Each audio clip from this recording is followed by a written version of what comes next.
नमस्कार बच्चों, मैं शक्ति सक्सेना साहित्य की पाठशाला में आप सभी का स्वागत है। बच्चों, आज हम पढ़ेंगे सर्वनाम पद का परिचय। सभी नामों के स्थान पर जिन शब्दों का प्रयोग किया जाता है उन्हें सर्वनाम कहते हैं। इसकी एक परिभाषा और भी है जिसे आप पढ़ते आए हैं। संज्ञा पद के स्थान पर जिन शब्दों का प्रयोग किया जाता है उसे सर्वनाम कहते हैं। संज्ञा पद की भांति ही सर्वनाम पद भी विकारी पद हैं, अर्थात सर्वनाम के लिंग, वचन व कारक बताए जाते हैं। इसी तरह सर्वनाम पदों का परिचय देते समय उसके भेद, लिंग, वचन व कारक बताए जाने चाहिए।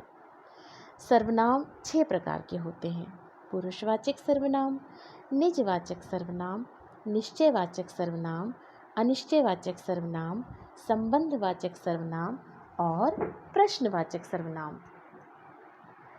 पुरुषवाचक सर्वनाम जैसे मैं, तुम, वह, वे, सब इत्यादि। निजवाचक सर्वनाम आप, स्वयं। निश्चयवाचक सर्वनाम यह, वह। यहाँ एक बात ध्यान देने की है बच्चों, आप शब्द मध्यम पुरुष का ही है और जब हम किसी को आदर के साथ बातचीत करते हैं तो उसके लिए हम आप शब्द का प्रयोग करते हैं, किंतु कई बार यह निजवाचक सर्वनाम की भांति भी वाक्य में प्रयुक्त होता है। ठीक है, आगे है अनिश्चयवाचक सर्वनाम, कोई, कुछ, किसी। संबंधवाचक सर्वनाम जो, सो। प्रश्नवाचक सर्वनाम क्या, कौन। उदाहरण के लिए हम एक वाक्य देखते हैं, तुम वहाँ मत जाओ। यहाँ पर प्रयुक्त तुम पद का परिचय इस प्रकार होगा: पुरुषवाचक सर्वनाम मध्यम पुरुष, एक वचन, पुल्लिंग, कर्ता कारक। अगला वाक्य है वह अपना काम करता है। वह पुरुषवाचक सर्वनाम है, अन्य पुरुष में है, एक वचन है, पुल्लिंग है और कर्ता कारक में है। अपना, अपना पद का परिचय होगा, यह निजवाचक सर्वनाम है, पुल्लिंग है, एक वचन है और संबंध कारक है। बच्चों, यहाँ अपना पद व्यक्ति कार्य करने वाले के लिए ही कहा गया है। ठीक है, इसके अतिरिक्त एक और वाक्य देखते हैं, यह मेरा छोटा भाई है। यहाँ यह पद निश्चयवाचक सर्वनाम है, व्यक्ति के छोटे भाई से उसके संबंध की निश्चितता के बारे में के संबंध के निश्चय का बोध करा रहा है, इसलिए यहाँ पर यह पद जो है वो निश्चयवाचक सर्वनाम है, एक वचन है और पुल्लिंग है। अगला वाक्य है जो कमाएगा वही खाएगा।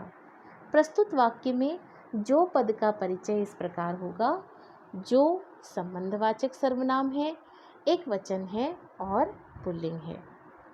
वह मेरी किताब है।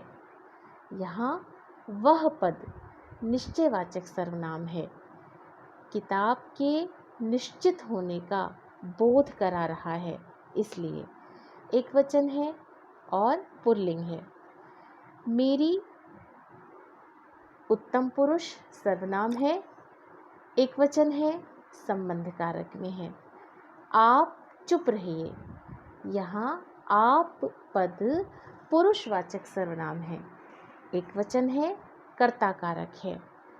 वहाँ कौन है, कौन पद प्रश्नवाचक सर्वनाम है, एक वचन है, पुल्लिंग है।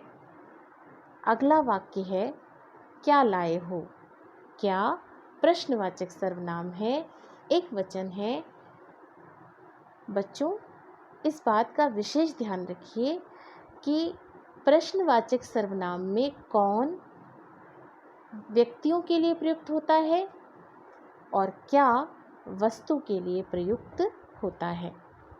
इसी तरह से अनिश्चयवाचक सर्वनाम में कुछ वस्तु के लिए प्रयुक्त होता है और कोई या किसी ने व्यक्ति के लिए प्रयुक्त होता है। इसका उदाहरण देखिए, बाहर कोई खड़ा है। यहाँ कोई अनिश्चयवाचक सर्वनाम है, एक वचन है और किसी व्यक्ति के संदर्भ में ये बात कही गई है। अगला वाक्य है, फर्श पर कुछ गिर गया। कुछ अनिश्चयवाचक सर्वनाम है, किसी वस्तु के संदर्भ में है, एक वचन है। सार्वनामिक विशेषण, जब सर्वनाम संज्ञा पद के पहले आए तो उस संज्ञा पद के पहले आए सर्वनाम को सार्वनामिक विशेषण कहते हैं। इसको सांकेतिक विशेषण भी कहा जा सकता है। किसी वस्तु या व्यक्ति के पहले यदि सर्वनाम का प्रयोग होता है तो वह सार्वनामिक विशेषण होता है, यानी उसका परिचय हम सार्वनामिक विशेषण की तरह देते हैं। उदाहरण के लिए, वह पुस्तक मेरी है। इस वाक्य को ध्यान से देखने पर हमें पता चलता है कि पुस्तक संज्ञा पद के पहले वह सर्वनाम का प्रयोग किया गया है।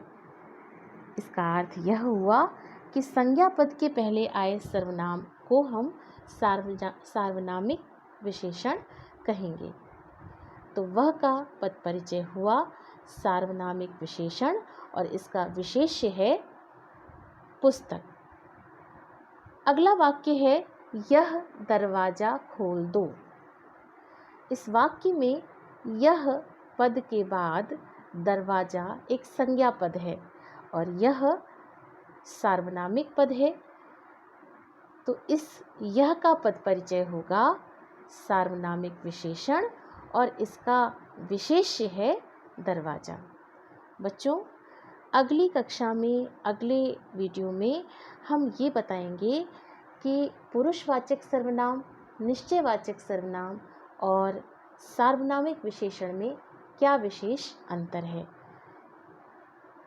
पढ़ते रहिए, आगे बढ़ते रहिए। नमस्कार बच्चों।